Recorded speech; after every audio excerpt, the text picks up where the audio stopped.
السلام علیکم ورحمۃ اللہ وبرکاتہ۔ الحمد للہ رب العالمین والعاقبۃ للمتقین والصلاۃ والسلام علی رسولہ الکریم۔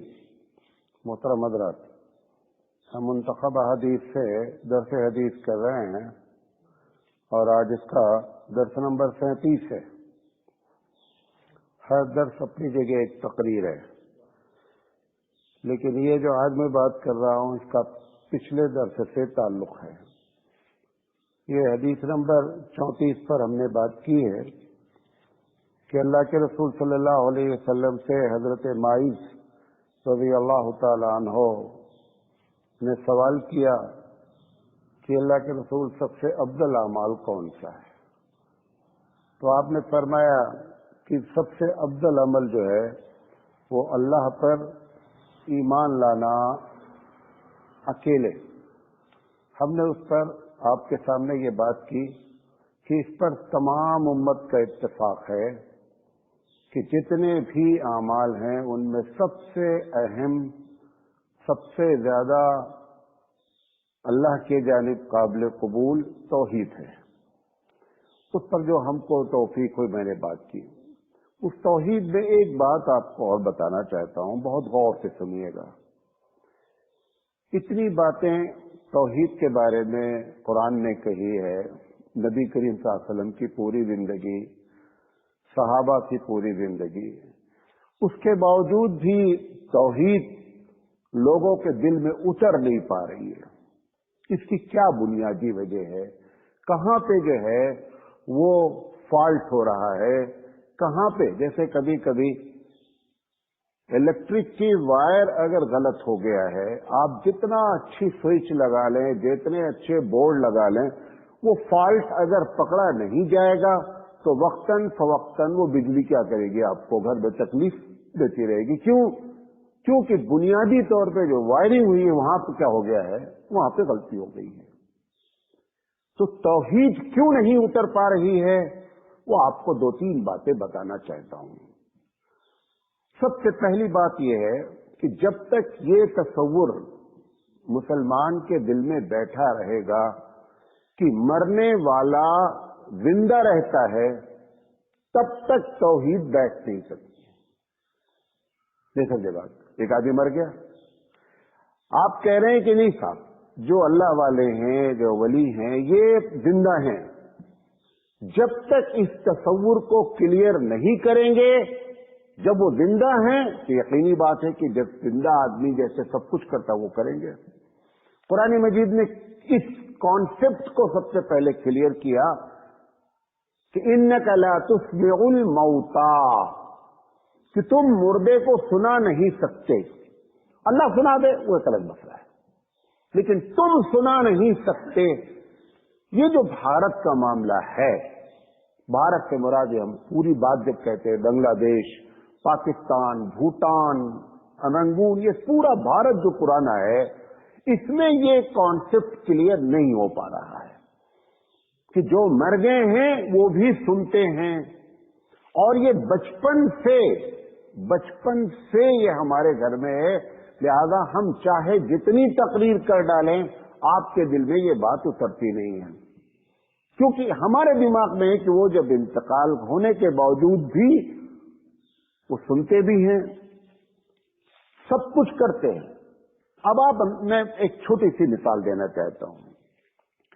ہمارے پاس لوگ آتے ہیں ملاقات کرنا، 99% لوگ اگر ٹوپی نہیں لگائے رہتے ہیں تو کہتے ہیں مولانا کے پاس جا رہے ہیں، اپنے طور پر وہ ٹوپی لگا کے بیٹھتے ہیں۔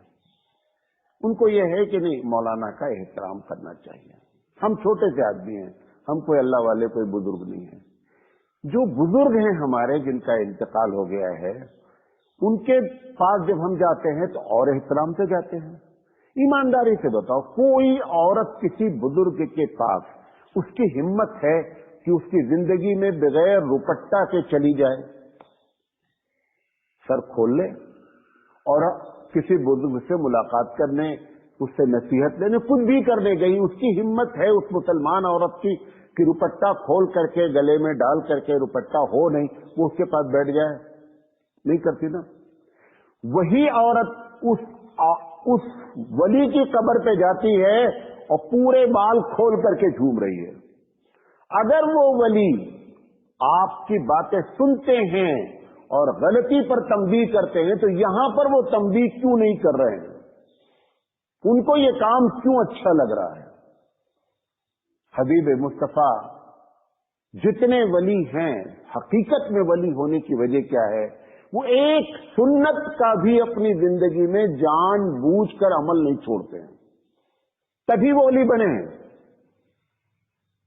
अगर कोई अल्लाह वाला है और जानबूझकर सुन्नत छोड़ता है कि इस बात की दलील है कि आप धोखा खा रहे हैं, वो बुजुर्ग नहीं है।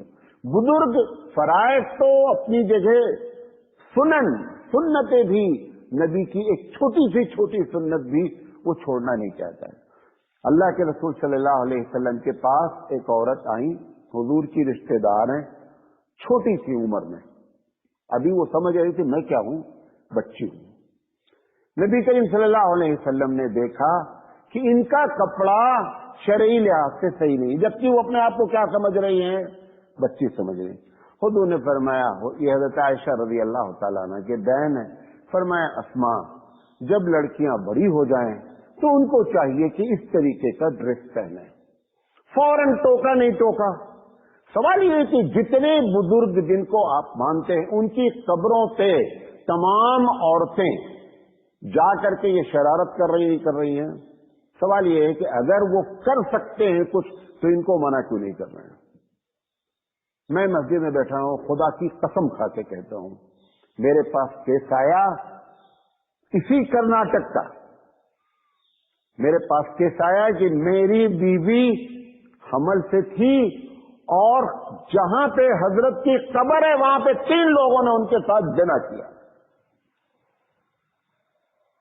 मस्जिद में बैठा हूं और आप बताइए कि हजरत जो तुम उनके सामने सर नहीं खोल सकती थी, उनकी कब्र के पास बिना हुआ हजरत ने कुछ नहीं किया।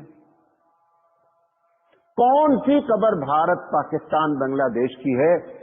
आप चले जाइए, आप अपने मोहल्ले में चले जाइए, जितने पियक्कड़ हैं गांजे के सब वहां बैठे हुए हैं। वहीं पे नमाज होती, जुमा की नमाज होती, आप जुमा में चले जाइए, मस्जिद के अंदर नहीं जाते हैं और पीछे बैठ करके चिलम चढ़ी हुई है।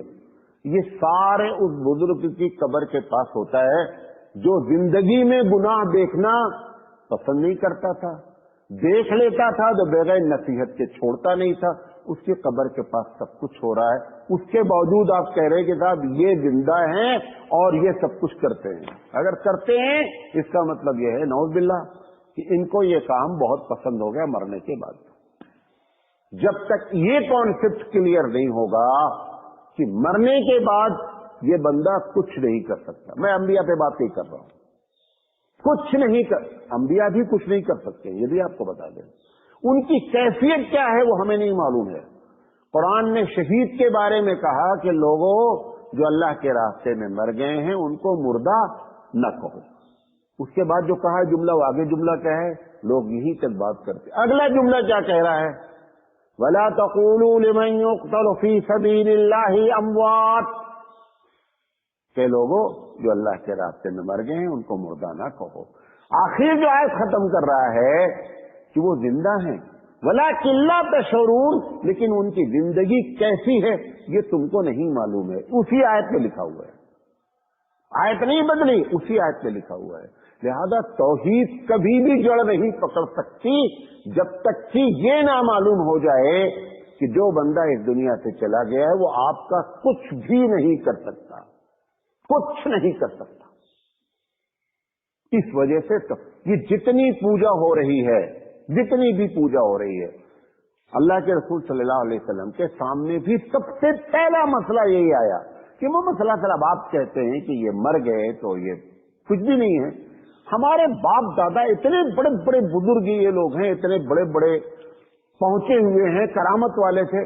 हुज़ूर सल्लल्लाहु अलैहि वसल्लम ने कहा कुछ नहीं कर सकते। कुरान मजीद ने तो यहां तक कहा कि अगर इनके ऊपर मक्खी बैठ जाए, जिनकी तुमने तस्वीर बना रखी है पत्थरों पर, अगर मक्खी भी बैठ जाए तो ये उसको उड़ाने की सलाहियत नहीं रखते हैं। दूसरी जगह क्या कहा, کہ اگر ان کے چڑھاوے میں سے مکھی کوئی چیز اٹھا لے تو اس کو بھی منع نہیں کر سکتے، اس حد تک سمجھانے کی کوشش کی۔ لہذا بھارت کے لوگوں میں توحید نہیں آ سکتی ہے جب تک یہ بنیادی کانسیپٹ کلیئر نہیں ہوگا۔ میرے گروپ میں لوگ جڑتے ہیں، لاکھوں لوگ ہماری تقریر میں جڑتے ہیں، اور کم سے کم 5% روزانہ نکلتے رہتے ہیں، گروپ چھوڑتے ہیں۔ میں جب ان کو بولتا ہوں کہ بھائی میری اگر کوئی غلطی ہے تو بتاؤ، تو 99% جو جواب آتا ہے معلوم وہ کہ آپ اولیاء اللہ کے بارے میں بولتے ہیں کہ وہ کچھ نہیں کر سکتے۔ کیا پتا چلا؟ بچپن سے ایک آدمی یہ سنتا چلا آ رہا ہے اپنے اولیاء اللہ کے بارے میں، حالانکہ اولیاء کی کتنی اچھی پوزیشن ہے۔ بخاری کی روایت ہے، من عاد علی ولی آذنتہ بالحرب او کما قال، بخاری کی روایت ہے کہ جو میرے ولی سے بغض رکھے، اللہ کہتا ہے میرا اس سے جنگ کا اعلان ہے۔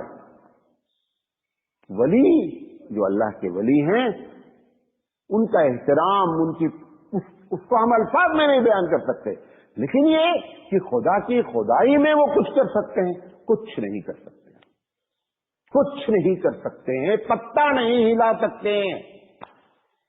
آپ ان کی قبر پہ شرارت کرتے ہیں، آپ کو منع نہیں کر سکتے۔ لہذا سب سے بنیادی چیز کیا ہے؟ بنیادی چیز توحید جو ہمارے دل میں نہیں اتر رہی ہے، وہ مرنے کے بعد کی پوزیشن کلیئر ہونی چاہیے کہ مرنے کے بعد آدمی کیا کر سکتا ہے، کیا نہیں کر سکتا ہے۔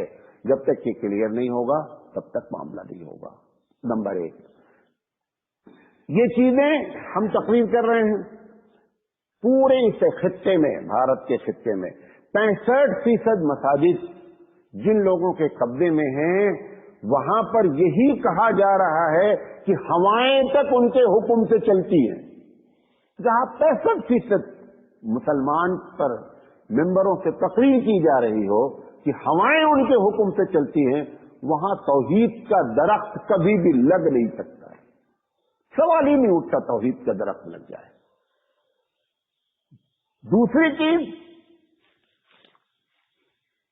جو چیز آپ کو چینج کر سکتی تھی، توحید کے درخت کو پانی دے سکتی تھی، کھاد دے سکتی تھی، انرجی دے سکتی تھی، وہ قرآن کریم سے جہاں توحید ہر صفحے پہ لکھی ہوئی ہے، آپ نے طے کر رکھا ہے کہ مجھے اس کو سمجھ کر پڑھنا ہی نہیں۔ لہذا اب آپ کے توحید کا پودا کبھی بھی پنپ نہیں سکتا، کیونکہ اس کو جو انرجی چاہیے تھی وہ انرجی دیتا کون ہے؟ وہ اللہ کی کتاب دیتی ہے۔ اس کتاب کو آپ سمجھنے کے لیے تیار نہیں۔ عرب کیوں نہیں شرک کرتا؟ عرب شرک کیوں نہیں کرتا؟ وجہ کیا ہے؟ بھائی وہ بھی تو تمہاری طرح ہے، تم سے زیادہ بڑا مشرک رہ چکا ہے، لیکن اس کی زبان عربی تھی۔ اب جب قرآن کریم وہ پڑھتا ہے تو کبھی وہ ایک دم سمجھ جاتا ہے کہ یہ دنیا جھوٹ بول رہی ہے، ہمارا اللہ جو بول رہا ہے وہ سچ بول رہا ہے۔ آپ چونکہ سمجھتے نہیں ہیں، سمجھنے کی کوشش نہیں کرتے ہیں، لہذا آپ کے توحید کا درخت لگا تو ہے، بیج تو پڑا ہے، پودا کبھی بھی درخت کی شکل اختیار نہیں کر سکتا۔ یہ بنیادی وجہ ہے جس کی وجہ سے ہم شرک میں مبتلا ہیں۔